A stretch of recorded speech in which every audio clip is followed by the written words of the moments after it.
자, 오늘 말씀 듣도록 하겠습니다. 오늘은 본문 말씀을 중심으로 소유된 백성, 이런 제목으로 레위기 말씀 이어가도록 하겠습니다. 하나님께서는 창세 전에 영원한 시간 속에서 작정하시고 저와 여러분들을 자녀 삼아 주셨어요. 많고 많은 사람들 중에서 고르고 골라서 당신의 백성, 당신의 소유로 삼아 주셨음을 믿으시기를 바랍니다. 이것이 우리 하나님께서 우리를 택하셨어요. 여러분, 하나님의 경륜에는 하나님의 계획인데 하나님 내부적인 일이에요. 하나님 내부에는 작정이라는 것과 예정이라는 것이 있습니다. 우리 성도님들은 조금 이런 부분들을 좀 많이 들어보시고 이해를 하셨으면 좋겠어요. 하나님의 경륜 안에는 작정이라는 것과 예정이라는 것이 있습니다. 작정이라는 것은 전 우주 전체를 움직이시려고 하시는 하나님 내부의 계획이에요. 계획, 전 우주적인 계획입니다. 그럼 예정은 뭐냐면 전 우주적인 계획 속에서 구원에 관한 계획들이 있어요. 그러니까 예를 들어서 별을 창조하시고 이거는 구원의 계획과는 상관없으신 하나님의 전 인류 우주를 돌아가게 하는, 우주를 생성하고 때는 우주를 멸하기도 하고 이런 하나님의 작정들이 있으세요. 근데 이 작정은 계획들이 있어요. 이거는 작정이라고 얘기를 하고, 그 작정이라는 하나님의 계획 중에서 뭐와 관련된 것? 그렇죠. 구원과 관련된 것은 특별히 예정이라고 합니다. 그럼 하나님의 뜻은 작정과 예정이 있는데 어떤 게 더 큰 거예요? 자, 전 우주적인 계획은 뭐라? 작정. 그 우주적인 계획 속에서 구원에 관한 계획은 뭐라? 그렇죠. 예정. 그러면 작정이 큰 거예요? 예정이 큰 거예요? 그렇죠. 작정이 더 큰 하나님의 경륜입니다. 자, 그 작정 중에서 구원에 관한 계획들을 우리는 특별히 예정, 이렇게 합니다. 자, 저와 여러분들을 창세전에 예정하셔서 때가 되었을 때에 고르고 골라서 하나님 당신의 소유로 삼아 주셨어요. 그리고 우리에게 요구하시는 것은 단 한 가지입니다. 뭐라? 그렇죠. 우리 레위기 말씀은 뭐 물어보면 딱 하나만 대답하면 돼요. 뭐만 대답하면 돼요? 그죠? 뭐 물어보면 거룩. 그러니까 레위기에서 지금 하는 얘기는 뭐냐면 거룩, 그 주제 하나를 얘기하는 거예요. 내가 고르고 골라서 내 백성으로 삼았는데 내가 내 백성으로 삼으면서 너희에게 요구하는 거는 딱 하나다. 뭐라? 거룩하라. 우리가 성공한다든지 우리가 출세한다든지 심지어 세상을 향해서 어떤 큰 업적을 남긴다든지 우리 하나님은 이런 데 관심이 있어요, 없어요? 사실 없으세요. 그런 것 상관없으세요. 우리가 뭐 업적을 조금 남긴다고 해서 뭐 대단하고 업적을 좀 못 남긴다고 해서 하나님 나라에서 무슨 큰 변수가 일어나느냐? 아니라고요.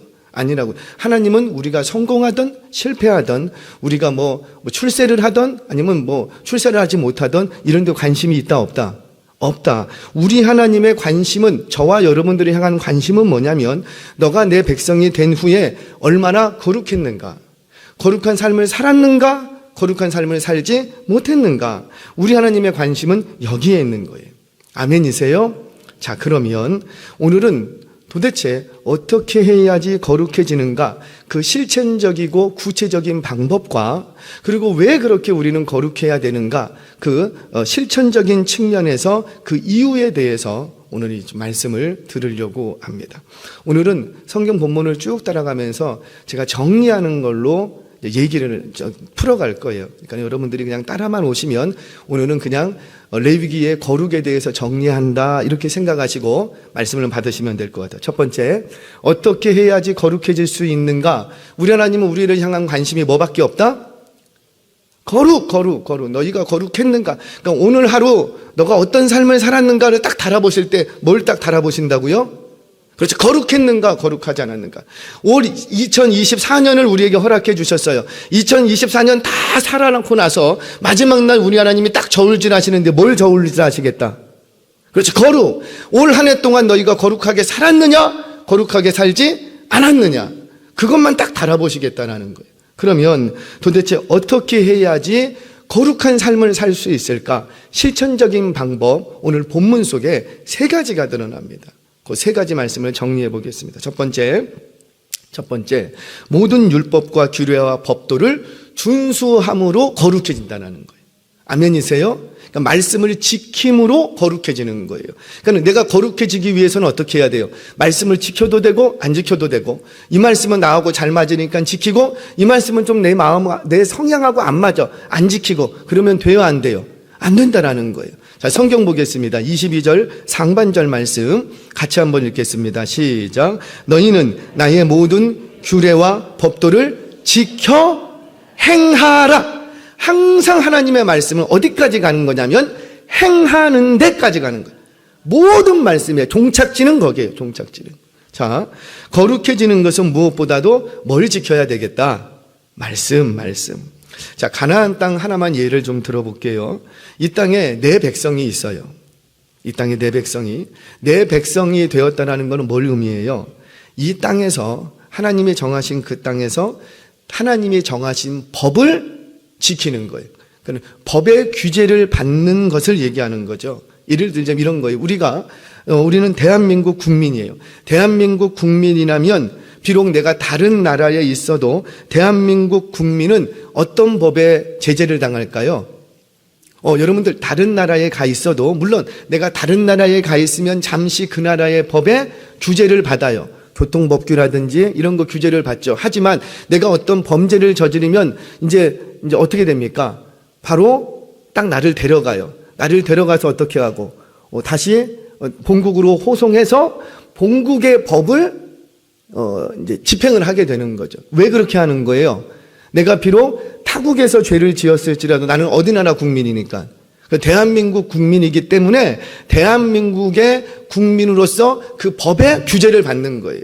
물론 예를 들어서 내가 어떤 삼국에서 죄를 저질렀으면 그때 당시에는 그 삼국의 그 나라의 법에 접촉을 당하지만 마침내 그 형이라든지 어떤 최종 선고는 다 어디로 오냐면 본국으로 호송이 돼서 본국의 그 나라의 법에 접촉을 당하는 거예요. 우리 항상 그런 거 많이 봤잖아요. 이 나라의 미군들이 한때 뭔 죄를 지었어요. 그러면 항상 문제되는 게 뭐예요? 이걸 여기서 우리 법대로 처리하자. 근데 미국에서는 어떻게 해요? 아니라 이 나라의 국민은 누구 소유니까? 미국의 소유니까 미국으로 호송하겠다. 그래서 미국의 법으로 적용하겠다. 근데 미국으로 가면은 분명히 이 사람 이제 이 형량이 굉장히 낮아질 게 뻔해. 그러니까 우리나라에서는 보내려고 해요? 안 보내려고요? 안 보내요. 이런 어떤 싸움들이 일어났던 이유가 바로 거기 있는 거예요. 여러분들 기억하세요. 이처럼 내가 하나님의 백성이라면 비록 이 땅에서 내가 발을 딛고 살고는 있지만 이 땅의 법도 준수해야 하지만 하나님의 법을 준수하는 것으로 거룩해진다라는 거예요. 그러니까 이 나라의 법도 지켜야 하지만 이 나라의 법을 잘 지킴으로 거룩해지는 것이 아니라 이 나라의 법도 지켜야 되지만 누구의 법을, 그렇죠? 나는 어디 소유니까? 하나님의 건, 하나님의 소유된 백성이니까 나의 시민권은 어디 있다? 나는 하늘에 속한 사람이기 때문에 내가 잠시 이 땅에 머물고 있는 동안에 이 땅에서의 법도 내가 지키지만 이 땅에서의 법을 잘 지켰다고 해서 거룩해지는 것이 아니라 누구의 법을 잘 지킬 때? 하나님의 법을 잘 지킬 때. 자, 그러면 우리 딜레마가 있죠. 하나님의 법과 세상의 법이 충돌할 때가 있어요. 그럴 때는 어떤 법을 지켜야 돼요? 둘 다 지켜야 되는 거예요. 다니엘이 그랬다 그랬죠. 다니엘은 그 시대 속에서 세계의 정권이 바뀌면서 정치를 유지해갔던 굉장히 탁월한 정치꾼입니다. 굉장히 탁월한. 그러니까 얼마나 많은 대적들이 많겠어요. 정권이 바뀌는데도 이 사람의 정치적인 위치는 흔들리지가 않아. 대단한 인물 아닙니까? 그러니까는 그 정치가 바뀔 때마다 그 많은 대적들이 어찌하든지 이 다니엘을 내 편으로 만들든지 아니면 죽이든지 둘 중에 하나를 해야지 내 정권이 살아남는다고요. 그런 세월들을 다 버티면서 지내온 사람이 다니엘이에요.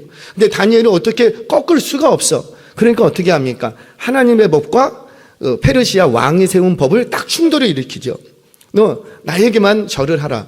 나에게만 기도하고 나 외에 다른 신에게 절하거나 기도하면 어떻게 되고? 사자굴에 넣어버리겠다. 다니엘이 어떻게 합니까? 하나님의 법을 지킵니다. 그래서 기도하도록 기도합니다. 기도했으니까 나는 하나님의 법을 지켰으니까 세상 법은 필요 없어. 그랬습니까? 아니에요. 여러분 잘 기억하세요. 다니엘은요, 그렇게 호락호락한 인물이 아니라니까요. 아무리 왕이 그런 조서를 내렸어도 세계의 정치를 돌아가면서 정권을 거쳐가면서 정치적인 입지를 다진 사람이에요. 그러니까 그 다니엘이 마음만 먹으면 언제든지 뭔가를 저지를 수 있는 위치에 있는 사람이라고요. 그럼에도 불구하고 왕이 명령을 내렸다는 그 이유 하나 때문에 다니엘이 또 어떻게 합니까? 사자굴로 들어가는 거예요. 나는 하나님의 법을 지켰으니까 세상 법 필요 없어. 그러지 않았다고요. 하나님의 법과 세상 법이 충돌하면 우리 잘 기억하셔야 돼요. 우리는 하나님의 법을 지킬 겁니다. 아멘이세요? 그 하나님의 법을 지키는 것 때문에 세상적인 어떤 물리적인 법에 접촉을 받고 피해를 입어야 된다면 어떻게 해야 되고? 그것도 당해야 돼요. 그거 싫으면 어떻게 하면 되고? 그 법을 바꿔야죠. 우리가 할 수 있는 건 그거잖아요. 보통 우리가 할 수 있는 거는 뭐 선거를 통해서 아니면 정치인을 세운다거나 어떤 방식을 통해서 악한 법이 입법되지 않도록 막을 수 있는 데까지 막아야 되는 게 우리지요. 우리뿐만이 아니고 모든 국민들이 해야 될 일이지 않겠습니까? 그러니까 이건 믿는 자라고 하는 것이 아니라 악법은 세워지지 않도록 국민들이 할 수 있는 대로 막고, 그런데 그게 세워져 버렸어. 세워져 버렸으니까 어떻게 해야 돼요? 안 지켜도 된다 이거예요? 아니죠. 안 지키면 모든 게 다 틀어질 수가 있으니 악한 법이라 할지라도 그것이 어떤 그 윤리적인 측면에서 그 아래서 이제 우리가 지켜나갈 수밖에 없는 거예요. 특별히 저번에도 한번 얘기했지만은 동성애법과 같은 악한 법들, 막 이런 몇 가지 법안들이 지금 계속 상정이 됩니다. 그럼 우리는 어떻게 해야 돼요? 제가 정치적인 발언은 하지 않습니다. 제가 이제 이런 동성애 거를 자꾸 얘기 안 하려고 하는 게 이런 것들을 정치적으로 끌어가시는 분들이 계시더라고요. 그래서 제가 좀 조심스럽게 다룹니다. 정치적으로 접근하지 말고 그냥 말씀이 있는 대로만 생각을 해보자는 거예요. 그런 동성애법 같은 거 악한 법이 제정되려고 하면은 국민들은 어떻게 해야 되고? 그렇죠. 내가 할 수 있는 것들을 활용을 해서 막을 수 있는 데까지 막아야죠. 악한 법이라면. 그런데 그걸 못 막았어. 나중에 막으려고 했는데 이 법 통과돼 버렸어. 그러면 어떻게 해야 돼요? 그런 법이 세워졌으니까는 성경이 말하는 동성애에 대해서 죄 아닙니다 막 이렇게 말하면 돼요, 안 돼요?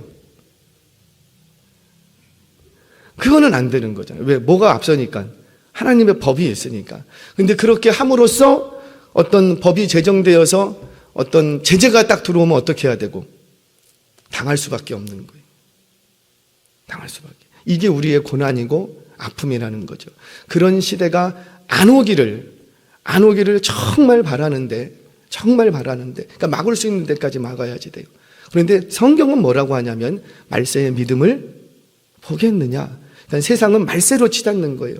그래서 악한 법들이 계속해서 제정될 것이고 믿는 자들이 믿음을 잃어버리도록 안팎으로 아마 세상은 옥죄어지게 될 겁니다. 자, 여하튼 간에 그런 상황이 온다 할지라도 우리 하나님이 우리에게 달아보시는 건 뭐라? 너희가 거룩했느냐? 거룩하지 않느냐? 거룩하기 위해서는 첫 번째 뭘 해야 되겠다? 말씀을 지켜야 되겠다. 아멘이세요? 그러니까 다른 거 없어요. 거룩한 것은 말씀을 지키는 거죠. 두 번째는 거룩해지기 위해서 어떻게 해야 되는가? 실천적인 내용 두 번째는 가나안 족속의 풍속을 쫓지 말라 얘기를 합니다. 23절 상반절 말씀 같이 읽겠습니다. 시작. 너희는 내가 너희 앞에서 쫓아내는 족속의 풍속을 따르지 말라. 자, 앞에서는 말씀을 지켜라, 쫓아라. 그리고 두 번째, 지금은 뭘 쫓지 말라? 가나안의 풍속을 쫓지 말라 이렇게 얘기합니다. 그러니까 쫓아야 될 것과 쫓지 말아야 될 것을 딱 구분해 주고 있어요. 쫓아야 될 것은 뭐고? 하나님의 말씀. 쫓지 말아야 될 것은 뭐고? 그렇죠. 가나안의 풍속. 여러분, 풍속이라는 게 뭐예요? 관습 또는 그들의 문화, 가치관, 사고방식 이런 거죠. 그러면 그 가나안 그 땅이 갖고 있었던 가치관은 뭐예요? 오늘날로 바꿔서 말하자면 부유해질 수만 있다면, 내가 잘 될 수만 있다면, 내게 있는 이 소유를 내가 지킬 수만 있다면 뭐든지 다 하겠다는, 내게 있는 이 물질 내가 지킬 수만 있다면, 내게 있는 이 땅 이 곡식들 내가 지킬 수만 있다면 하나님이고 뭐고 상관없다라는 거예요. 그게 바알이 됐던 아사레가 됐던 몰곰이 됐던 간에 하여튼 내게 있는 이것을 지킬 수만 있다면, 내가 다산하고 부유할 수만 있다면 뭐든지 하겠다. 이것이 가나안 땅이 가지고 있었던 풍속, 가치관이었어요. 즉, 이 땅의 것, 육신에 속한 것들을 추구하고 그것을 최고의 가치로 여기는 그 세속적인 습관과 가치관을 따르지 말라, 이렇게 얘기합니다. 바울은 이 점에 대해서 뭐라고 얘기해요? 우리 로마서 12장 2절 말씀 같이 한번 읽어보겠습니다. 시작. 너희는 이 세대를 본받지 말고 오직 마음을 새롭게 함으로 변화를 받아 하나님의 선하시고 기뻐하시고 온전하신 뜻이 무엇인지 분별하도록 하라. 아멘. 자, 여러분, 이 구절도 나중에 좀 깊이 연구를 해봐야 되지만 분별하기 위해서는 바뀌어야 되는 게 있대요. 뭐가 바뀌어야 된대요? 자막 한 번만 더 띄워주세요. 분별하기 위해서는 바뀌어야 될 게 있어요. 뭐가 바뀌어야 되고? 그렇죠. 마음이 바뀌지 않으면 분별이 안 됩니다. 우리는 지식이 많으면 분별을 잘할 것 같은데 천만에, 우리 아는 것과 마음 가는 게 같아요, 달라요? 달라요. 알고 있어도 마음이 그렇게 안 갈 수도 있고, 모르고 지식은 없는데도 마음이 막 가버려서 그 일을 할 수도 있는 거예요. 그러니까 우리가 뭔가를 분별하기 위해서는 우리는 지식을 가지면 분별한다고 생각하는데 천만의 말씀이고요. 우리는 마음이 분별하게 됩니다. 마음이. 그러니까 항상 성경에서는 뭘 먼저 터치하냐면 마음을 새롭게 변화를 받아야 되는 거예요. 마음에서 변화가 되지 않으면 분별이 된다, 안 된다? 안 된다는 거예요. 마음이 변화되지 않고 지식만 추척하면 분별이 된다, 안 된다? 안 된다는 거예요. 자, 그런데 이 바울이 로마 교회를 향해서 뭐라고 얘기하냐면 너희는 이 세대를 본받지 말고, 무슨 말이에요? 이 세대가 가지고 있는, 이 시대가 가지고 있는 가치관, 사고방식, 패러다임을 본받지 말라, 이렇게. 본받다라는 것은 뭐냐면, 무슨 말이냐면, 여러분들 혹시 데칼코마니 아세요? 우리 옛날에 물감 가지고 이렇게 한쪽을 한 다음에 딱 접어갖고 이렇게 태면 어떻게 되죠? 똑같이 나오죠? 이게 바로 본받다라는 뜻이에요. 헬라말로. 무엇과 같은 모양이 되다. 그러니까 나는 안 그러려고 했어도 그 속에 같이 녹아들다 보니 이렇게 한번 딱 접촉이 일어나고 떼보니 나한테도 뭐가 와 있고 그 시대의 가치관이 내 속에 싹 들어와 있다라는 거예요. 즉, 이 본받다라는 말은 단순히 겉모습만 뭐 이렇게 닮아가는 것, 그걸 얘기하는 게 아니고 본질, 그 마음과 생각이 동일시 되어지는 것을 얘기합니다.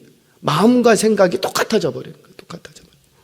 이 시대를 살아가면서 이 시대의 가치관, 세상 사람들의 그 육체의 소욕을 따라 살아가는 그 시대의 사람들의 생각과 마음과 동일시 되지 말라.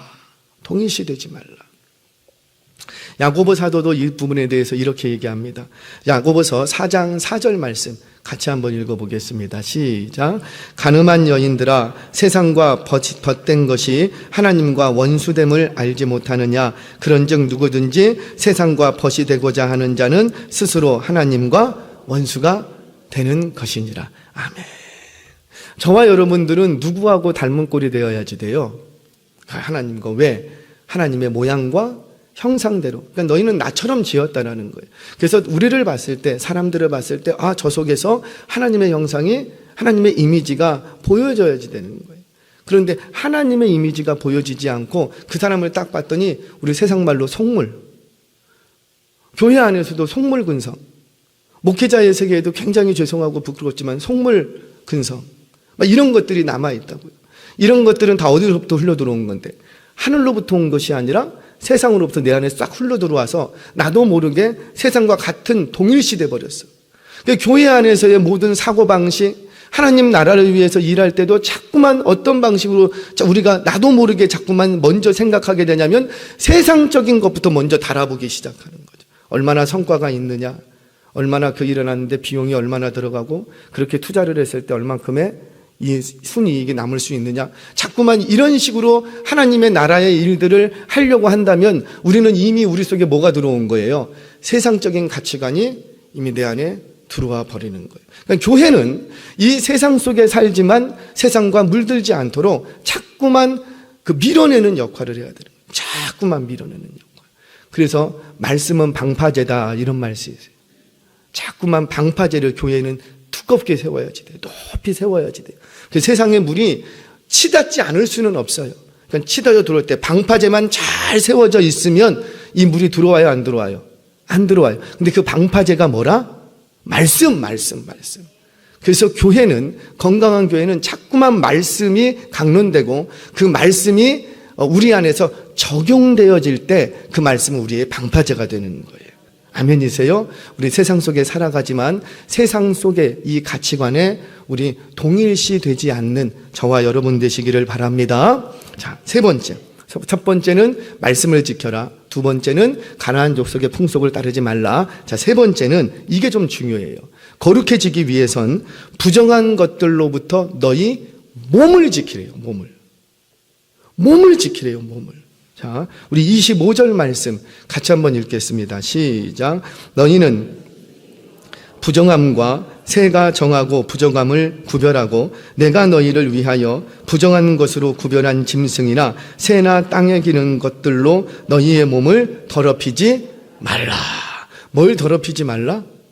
몸을 더럽히지 말래요. 아니, 이 썩어 없어질 이 몸이 뭐 대단하다고 몸을 더럽히지 말래요. 이 말은 뭐예요? 우리의 몸, 마음과 생각만 거룩한 것이 아니라 몸까지도 죄송해요. 그래서 그리스도인들은 정말 죄송해요. 모든 것을 다 할 수는 있으나, 우리 그리스도인은 모든 것을 다 할 수는 있으나 하지 말아야 될 것들이 있어요. 해서는 안 되는 것들이 있어요. 넘어가지 말아야 될 선이 있는 거예요. 지켜야 될 마지노선이 있는 거예요. 그 선을 넘어버리면 안 되는 거예요. 우리는 뭐든지 할 수 있지만, 뭐든지 먹을 수 있지만, 어디든지 갈 수 있지만 그렇게 다 할 수 있다 없다 해서는 안 된다는 거. 그래서 우리 그리스도인들은 정말 죄송해요. 첫 번째, 뭐든지 말할 수 있죠. 우리 지금은 다 믿음이 다 있으신 분들이니까 교회 안에서 우리 훈련해야 될 것 같아요. 교회 안에서 언어에 대한 훈련들을 좀 먼저 하시기 바랍니다. 그래서 야, 너 거기 이러면 돼요, 안 돼요? 성도들 사이에서는 절대 그러지만, 본래 성도님들 사이에서는 굉장히 좋은 단어가 있어요. 형제님, 자매님. 근데 우리 한국 교회에서는 이 말들이 잘 사용이 되지는 않고 보통 성도님 이런 말을 쓰는데, 정말 좋은 단어들은 형제님, 자매님이에요. 그러니까 나이가 많건 적건, 남자면은 형제님, 자매면 자매님. 이런 좋은, 교회 안에 좋은 단어들이 있거든요. 근데 이 단어들을 얼마든지 사용하면 되는데, 우리 교회는 그런 분들 안 계시죠? 야, 거기 이런 단어들은요, 세상에서나 쓰는 단어이지 교회 안에서는 쓰는 단어들이 아니라는 거예요. 뿐만 아니죠. 우리는 아무데나 가면 안 돼요. 아무데나 가서 덜컹덜컹 주저앉아서 같이 있을 수 없어요. 그래서 내가 머물러야 될 자리가 있고 떠나올 자리가 있어요. 뭐 때문에? 내가 그리스도인이기 때문이라는 거예요. 저와 여러분들 우리 몸부터 잘 간수하시기를 바랍니다. 세상의 더러운 것들, 악한 것들, 그런 것들이 우리 몸에 들어오지 않도록 조심해야지 되는 거예요. 그래서 옛날에 우리 선교사님들은 우리 한국교회에 들어와서 두 가지를 그렇게 금했잖아요. 첫 번째는 뭘 금하고? 술 먹지 못하게 하고, 도박하지 못하게 하고, 담배 피지 못하게 하고. 왜? 요 세 가지 때문에 우리 조선 만렵의 조선 백성들이 다 망가져 있더래요. 요 세 가지만 근절하면은 참 좋은 백성이 될 수 있을 것 같은데, 요 세 가지 때문에 민족 자체가 망해져 있더래요. 그래서 이 세 가지를 못하게 했던 거예요. 근데 그게 다 뭐와 관련됐냐면은 우리 몸뚱이와 관련돼 있었던 거지요. 자, 이거는 이제 우리 민족적인 얘기고, 성경에서는 뭐라고 하느냐 한번 들어보겠습니다. 고린도전서 3장 16절 잘 하시는 말씀이에요. 같이 한번 읽어보겠습니다. 시작. 너희 하나님의 성전인 것과 하나님의 성령이 너희 안에 거하시는 것을 알지 못하느냐? 아멘. 저와 여러분들 예수 믿는 순간 성령님이 내 안에 거하시는 줄 믿으십니까? 내 안에 거하시는 성령님은 내게서 떠나지 않으셨다고요. 아멘이세요? 성령의 충만함이 뭐예요? 내 안에 잠잠히 계시던 성령님이 불같이 역사하실 때가 있어요. 그걸 우리는 성령의 충만함을 입었다. 그래서 굉장히 예민해집니다. 자그마한 죄에도 펄컥 놀래기도 하고. 그런데 점점 성령님이 내게 말씀을 안 하셔. 기도해도 응답이 없고, 뭔가 죄를 지어도 내게 책망도 별로 없고 그런 게 어때요? 그렇다고 해서 성령님이 우리에게서 떠나가신 건 아니에요. 잠시 일하지 않고 잠잠히 계실 뿐이지. 근데 이 잠잠히 계시던 이 성령님께서 어느 순간에 뜨겁게 일하실 때가 있어요. 우리는 그때를 뭐라고 하냐면 성령의 충만함을 입었다 이렇게 얘기를 합니다. 우리 안에는 누가 계시다? 성령님. 믿으십니까? 그렇기 때문에 우리는 이 거룩한 몸을 유지해야 하는 거예요. 자, 한 군데 더 보겠습니다. 로마서 12장 1절 말씀 같이 읽겠습니다. 시작. 그러므로 형제들아 내가 하나님의 모든 자비하심으로 너희를 권하노니 너희 몸을 하나님이 기뻐하시는 거룩한 산 제물로 드리라. 이는 너희가 드릴 영적 예배니라. 아멘. 뭘 드리라?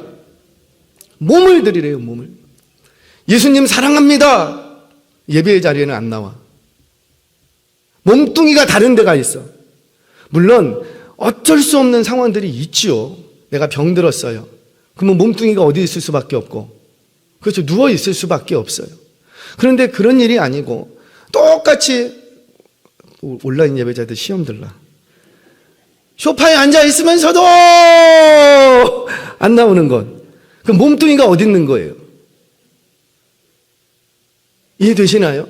내 몸이 어디 있느냐에 따라서 내 거룩성이 저울질당할 수 있다는 거예요. 내 몸이 누구와 어울리고 있느냐에 따라서 나의 거룩성이 저울질당할 수 있다는 거예요. 제가 친구를 전도하기 위해서 안 해본 짓도 없이 다 해봤죠. 제가 정말 전도하고 싶은 친구가 있어요. 이 친구가 정말 착해요. 정말 착하고 순하고 예수 믿으면 정말 좋을 사람. 근데 이 친구가 술을 좋아해. 제가 전도하려면 어디로 가야 될까요? 술집으로 가야지 이 친구를 만나지. 근데 제가 술집 가면 돼요, 안 돼요? 전도하러 가요. 술도 사줬어요. 술 사주고 술 사주면서 얘기하는 거죠. 예수님에 대해서 얘기하고, 너 내가 이제 이번에 술 사줬으니까는 너 이번 주 우리 교회 와야 된다. 왔을까요, 안 왔을까요? 우리는 내가 뭔가를 그들의 비유에 맞춰주고 그들이 원하는 대로 해주면 그들이 나도 내가 원하는 대로 해줄 거라고 생각하지만 죄송해요, 절대 그렇지 않습니다. 그래서 물론 그런 것들이 나쁘다, 잘못됐다 이 얘기를 하는 것이 아니고, 그런 것 이전에 항상 우리는 내가 어떤 존재인지를 먼저 드러내야지 돼요. 내가 어떤 존재인지, 내가 당신들과 어떻게 다른 존재인지를 잘 드러낼 때 비로소 진정한 복음 전파에 힘이 생기는 거예요. 저와 여러분들 우리 몸을 잘 간수하시기를 바랍니다. 저와 여러분들이 하나님의 거룩한 백성됨을 인식하고 먼저 하나님의 법을 따르며 세상 풍속을 쫓지 말고 이 몸으로 하나님께 거룩한 일에 쓰임받는 몸뚱이 되시기를 주의 이름으로 축원합니다. 자, 거룩을 이룰 수 있는 실천적인 방법 3가지를 얘기했습니다. 자, 두 번째. 그러면 왜 이렇게 우리에게 거룩할 것을 요청하시는가? 바로 실천적인 부분에서 3가지 이유가 있어요. 3가지 이유. 자, 첫 번째는 택한 백성들로 하여금 하나님의 구속 사역이 있는데 이 구속 사역을 위한 제사장 나라 삼기 위해서 우리를 거룩할 것을 요구하십니다. 자, 우리 성경 보겠습니다. 베드로전서 2장 9절 말씀, 잘 아시는 말씀이죠. 같이 한번 읽겠습니다. 시작. 그러나 너희는 택하신 족속이요 왕같은 제사장들이요 거룩한 나라요 그의 소유가 된 백성이니 이는 너희를 어두운 데서 불러내어 그의 기이한 빛에 들어가게 하신 이의 아름다운 덕을 선포하게 하려 하심이라. 아멘. 아름다운 덕을 선포하기 위해서 저와 여러분들 뭐 했대요? 택했대요. 불렀대요. 거룩한 나라를 삼았다는 거예요. 자, 그러면 아름다운 덕이 뭐예요? 나를 구원하신 그 구원의 이야기를 얘기하는 거예요. 아멘 하세요? 그러니까 나를 구원하신 그 아름다운 이야기, 나를 불쌍히 여기시고 궁일이 여기셔서 하나님의 그 자비하심으로 나를 구원하신 이야기, 그것이 바로 아름다운 덕인 거예요. 그것을 선포하게 하기 위해서 하나님이 얼마나 아름다운 덕을 가지고 계신 분인지를 세상에 알리기 위해서 저와 여러분들은 어떻게 했다? 택했다라는 거예요. 그러니까는 저와 여러분들을 먼저 구원하실 때는 2가지 계획이 있습니다. 2가지 계획. 첫 번째 하나는 하나님의 구원 계획은 1차적으로 나를 구원하시려고 하는 하나님의 계획이 있어요. 나를 구원하십니다. 근데 나를 구원하실 때는 나만 구원하는 계획만 있는 게 아니고 나의 구원을 통해서 또 다른 영혼을 구원하시려고 하는 계획이 있다고요. 그래서 구원에 관한 이중 계획이라고 합니다. 다시 나를 구원하셨다라는 것은 1차적으로 나를 구원하시려고 하는 계획도 있으시지만 그 계획 속에는 또 누구를? 나를 통해서 구원하시고자 하시는 또 다른 계획이 있는 거예요. 그럼 이 두 번째 계획을 위해서 허구 많은 사람들 중에서 나를 먼저 구원하시고 나를 제사장 나라로 삼아주신 거예요. 그럼 제사장은 거룩해야지 돼요? 거룩하지 않아도 돼요? 그렇죠. 누구보다도 먼저 거룩해야 돼요. 다음 주에 제사장에 관한 이야기를 살펴볼 건데 하나님 앞에 제사를 드릴 때 가장 먼저 정결의식을 해야 되는 게 누구라? 제사장. 만약에 제사장이 거룩하지 못하면 어떤 일이 벌어지고요? 그가 드리는 모든 제사를 하나님이 받으세요? 안 받으세요? 안 받으신다라는 거예요. 이렇게 되면 그 제사장을 통해서 제사하려고 했던 모든 이들이 가장 불쌍한 자가 되고 많은 거예요. 이런 의미에서 하나님의 택한 백성들은 먼저 거룩해야 된다는 거죠. 왜? 너희를 내가 내 백성으로 먼저 삼은 이유는 너희를 못되게 하기 위해서, 제사장 나라로 삼기 위해서, 너희를 통해서 또 다른 누군가를 구원하시고자 하는 하나님의 계획이 있는 거예요. 그러니까 그 하나님의 이중 계획이 이루어지려면 구원받은 내가 어떤 삶을 살아야 되고 거룩한 삶을 살아야 되는 거예요. 아멘이세요? 자, 두 번째, 첫 번째, 왜 우리가 거룩해야 되는가? 나를 통한 또 다른 구원 계획이 있기 때문에. 자, 오늘 정리만 한다 그랬어요. 자, 두 번째는 하나님과의 영원한 교제를 위해서 거룩해져야 돼요. 하나님과의 영원한 교제. 우리는 거룩하면 복 받을 거를 생각하는데 하나님은 그렇게 얘기 안 하십니다. 하나님에 대한 지식 중에 우리가 가져야 될 굉장히 중요한 지식 한 가지가 있는데 그게 뭐냐면 하나님은 우리와 같지 않다는 거예요. 근데 우리는 자꾸 우리 수준에서 하나님을 생각하려고 하는데 생각 자체를 구조를 바꾸셔야 될 게 하나님은 우리와 같다 안 같다? 우리와 안 같다는 게 이게 무슨 말이냐면 하나님은 홀로 계신 그 자체로 조금도 부족함이 없습니다. 이게 굉장히 중요한 비밀인데 하나님은 홀로 계신 그 홀로 계신 그 자체로 부족한 것이 조금이라도 있다 없다? 에이, 조금 부족한 게 있어서 천지 창조를 하셨죠? 조금 뭔가 좀 영광을 더 받고 싶으셔서 천지 창조를 하셨죠? 저와 여러분들을 왜 창조하셨어요? 영광 받으시기 위해서 창조하신 거 아니에요? 그러니까 우리가 영광을 돌려야지 하나님의 영광을 조금 더 받으시겠죠? 여러분, 하나님은 천지 창조를 하시기 전부터 홀로 계실 때부터 모든 영광과 존귀와 위엄과 기쁨, 희락 모든 것이 충만하신 분이세요. 그러니까 인류를 창조함으로써 우리 사람을 나는 너를 통해서 영광 받기를 원하신다 이 말을 오해해서 우리 하나님이 내가 영광을 돌리면 더 영광을 받으시고 내가 뭔가 하나님께 기쁨이 되면 우리 하나님이 더 기뻐하시는가? 죄송해요. 우리 하나님은 그런 분이 아니세요. 우리가 영광을 돌리든 우리가 영광을 돌리지 않든 그 하나님의 영원한 영광에 손상이 있어요? 없어요? 없어요. 내가 영광을 조금 더 돌린다고 해서 우리 하나님이 더 영광을 받으시고 내가 오늘 영광을 못 돌렸다고 해서 우리 하나님의 영광이 손상당하시냐? 우리 하나님은 그런 분이 아니시라는 거예요. 그러니까 사실 우리 하나님은 천지 창조 같은 것을 하실 필요가 있었어요? 없었어요? 사실은 없었어요. 누구 좋으라고 그걸 해? 우리 하나님은 그런 거 안 하셔도 영원하신 존재고 영원에 충만하신 분이고 홀로 위대하시고 홀로 영원하신 분이시라고. 근데 왜 인간들 창조해서 이렇게 골머리를 썩으실 일이 뭐가 있겠냐고. 그러니까 우리 하나님은 그런 거 안 하셔도 되는 분이세요. 그럼에도 불구하고 우리 하나님은 태초에 하나님의 천지를 창조하십니다. 그리고 사람을 창조하셨어요. 왜 그러신 거예요?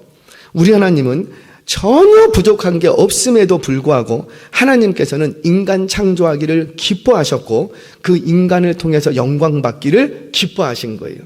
그런데 기쁨이 더 되면은 더 기뻐지고 이런 차원의 문제가 아니라 하나님의 작정이 인간을 창조하고 천지 만물을 창조함으로써 기뻐하셨다는 거예요. 하나님의 섭리 속에서. 이걸 뭐라고 하냐면 자기 낮추심 이렇게 얘기합니다.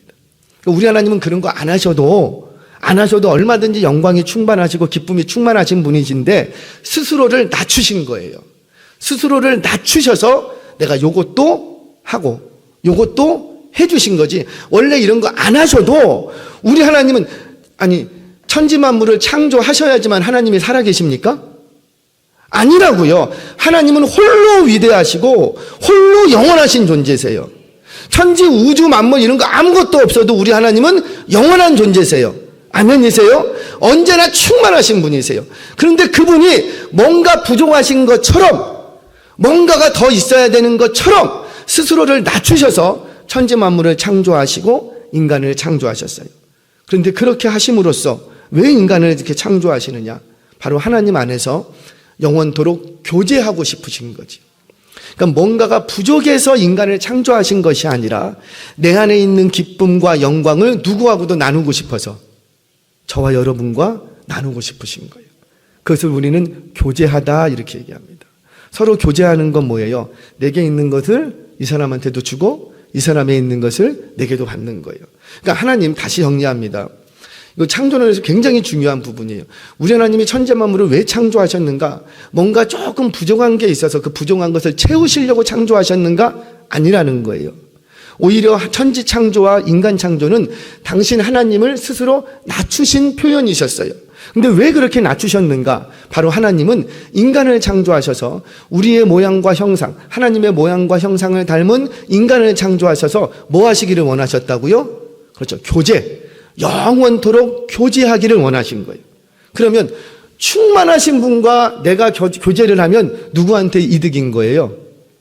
그렇죠. 나한테 이득인 거죠. 나한테. 즉 하나님과 교제한다는 건 누구에게 축복이고, 그렇죠. 그래서 하나님은 우리를 복 주시기 위해서 창조하셨다 이렇게 말을 하는 거예요. 그런데 기억하세요. 교제를 하려면 조건이 딱 하나 있어요. 이 교제를 위해서 조건은 뭐라? 거룩. 왜? 누가 거룩하시기 때문에? 하나님이 거룩하시기 때문에 하나님은 누구하고만 교제하시냐면 거룩한 존재하고만 교제하시는 거예요. 뭐 눈에는 뭐밖에 안 보인다는 말 아시죠? 우리 하나님은 거룩하신 분이세요. 그러니까 거룩하신 그분 눈에는 뭐만 보이고? 거룩한 것만 보이는 거예요. 근데 우리가 거룩하지 않으면 우리랑 교제할 수가 있다 없다? 없다. 창조 목적에서 완전히 떨어져 나가는 거예요. 사랑하는 여러분 기억하세요. 우리가 왜 거룩해야 되는가? 바로 이 하나님과 영원히 교제하기 위해서 거룩해야 된다. 믿으시는 은혜가 있기를 바랍니다. 자, 마지막 하나. 또 왜 우리가 이렇게 거룩해야 하는가? 거룩하지 못하면 그 땅에서 쫓겨나기 때문이에요. 즉 하나님이 주신 축복을 잃어버리게 됩니다. 하나님이. 마치 아담과 하와가 에덴에서 쫓겨났던 것처럼 거룩하지 못하면 버림당할 수밖에 없기 때문이에요. 우리 성경 보겠습니다. 22절 같이 한번 읽겠습니다. 시작. 너희는 나의 모든 규례와 법도를 지켜 행하라. 그리하여야 내가 너희를 인도하여 거주하게 하는 땅이 너희를 토하지 아니하리라. 아멘. 자, 하나님께서 가나안 땅을 선물로 주실 때 거저 주셨지요. 우리가 그 이스라엘 백성들이 가나안 땅에 들어갔을 때 일구지 않았던 땅을 얻었고 짓지 않았던 성을 그냥 받았어요. 그러니까 이거는 선물로 받은 거예요. 자, 젖과 꿀이 흐르는 그 땅을 아무 대가 없이 요구 없이 선물로 주셨다고요. 이스라엘 백성들은 그 축복의 땅에서 뭐만 하면 되냐면 생육하고 번성하고 충만하고 정복하고 다스리면 되는 거예요. 그런데 그 땅에서 영원토록 하나님과 교제하면서 왕노릇 할 수 있는 이 축복을 누리려면 반드시 뭐가 있어야 되겠다? 거룩. 만약에 거룩하지 못하면 그 축복의 땅에서 쫓겨날 수밖에 없는 거예요. 왜 그러는가? 그 땅이라는 곳은 단순히 경제 활동만 하는 그 땅, 주거지의 의미가 아니라 하나님의 임재가 있는 거룩한 하나님의 성소이기 때문입니다. 성소이기 때문에. 사랑하는 여러분, 만약에 이스라엘 백성들이 거룩하지 못하면 그 땅에서 거룩하지 못하면 하나님의 성소를 더럽히는 꼴이 되는 거고, 하나님의 성소를 더럽힌다라는 것은 곧 하나님의 이름을 더럽히는 거예요. 그러면 그 성소에 있을 수가 없는 거예요. 그러면 결국 그 땅에서 쫓겨나고 마는 거예요. 저와 여러분들에게 주신 땅이 어디예요? 여러분들의 가정이 하나님께서 주신 거룩한 땅인 줄 믿으시기 바랍니다. 여러분들에게 주신 일터가 하나님이 주신 거룩한 땅이에요. 근데 그 거룩한 땅은 그저 경제활동만 하고 주거지로만 우리에게 주신 땅이 아니라고요. 바로 여러분들의 가정과 여러분들의 일터와 여러분들이 머물고 있는 그 자리가 다 뭐라? 하나님의 성소라. 하나님의 성소라. 그러면 그 땅에서 우리는 어떻게 살아가야 되겠다? 거룩한 삶을 살아가야 되는 거예요. 말씀을 정리하도록 하겠습니다. 오늘 제가 거룩에 대해서만 말씀을 정리했어요. 정리하니까는 어렵죠. 뭐 들었는지 기억나세요? 정리라는 게 그래요. 좀 예화를 하고 막 그러면은 이렇게 싹 들리는데 정리하는 거는 쉽지가 않아요. 여러분들 기억하세요? 하나님께서는 우리에게 뭘 요구하신다? 거룩할 것을. 우리에게 성공도 요구하지 않고 우리의 출세도 요구하지 않고 우리가 하나님께 정말 영광을 돌리고 싶으면 우리가 뭐가 되면 되고 거룩한 존재가 우리가 왜 그렇게 거룩해야 되는가? 바로 하나님과 영원히 교제하기 위해선 거룩해야지 되는 거예요. 뿐만 아니라 거룩한 그를 하나님께서는 제사장 삼기 때문에 나를 통하여서 또 다른 구원 계획이 있기 때문에 나는 거룩해야지 되는 거예요. 또 하나님이 내게 주신 많은 축복들이 있는데 그것을 다시 잃어버리지 않으려면 거룩해야 돼요. 그래서 가정은 행복이 목적이 되면 안 되고 자주 얘기하지만 뭐가 목적이 되어야 되겠다? 거룩한 가정이 되면 그곳에 하나님의 교제가 이루어지고 하나님이 주신 축복을 잃어버리지 않으니 그 거룩한 가정에는 행복이 따라오는 거예요. 사랑하는 여러분, 저와 여러분은 세상 속에서 고르고 골라서 하나님의 거룩한 소유로 삼아주셨어요. 그러면 내가 좀 물질이 없고 가난하다고 해서 너무 비참하게 생각하지 마십시오. 아무리 가난해도 거룩하면 하나님이 기뻐하십니다. 최고로 여기시는 거예요. 아무리 부자도 아무리 좋은 차를 타고 다녀도 거룩하지 않으면 아무것도 아니에요. 그거 끌고 뭐 지옥까지 갈 거예요? 아무것도 아니에요. 우리 하나님이 우리에게 자꾸 요구하시는 것은 거룩. 목사인 저에게도 뭘 요구할까요? 너 목회를 얼마나 잘했냐? 얼마나 많은 교회를 이루고 얼마나 많은 업적을 남겼느냐? 얼마나 많이 일을 했냐? 그걸로 저를 평가하지 않으실 거 저는 확실합니다. 그걸로 평가할 것 같으면 저 안 불렀을 거예요. 훨씬 똑똑하신 분도 많고 키 크신 분들도 많고 많이 가지신 분들도 많고 얼마나 위대한 사람들이 많아요. 그 사람들 불러서 목회자로 쓰셨지. 그러니까 우리 하나님이 목사인 저에게도 요구하시는 게 뭐라? 너 거룩한 목사냐? 그렇지 않느냐? 그거 하나고 우리 집훈자들 반드시 기억하세요. 내가 교회를 위해서 얼마나 많은 일을 해. 좋지요. 중요하지요. 그런데 우리 하나님이 그걸로 우리를 간보시지 않는다라는 거예요. 우리 하나님이 우리를 통해서 정말 보기 원하시는 건 뭐라?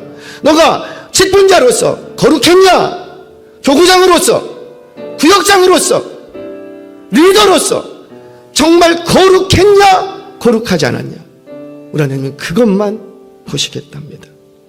그렇게 비록 내가 가진 게 없고 너무 부족한 게 많지만 그저 거룩하기만 하면 하나님과 영원히 교제할 수 있는 거예요. 거룩하기만 하면 하나님이 주셨던 그 축복들을 우리는 잃어버리지 않게 되는 거예요. 그게 바로 하나님이 우리에게 원하시는 뜻입니다.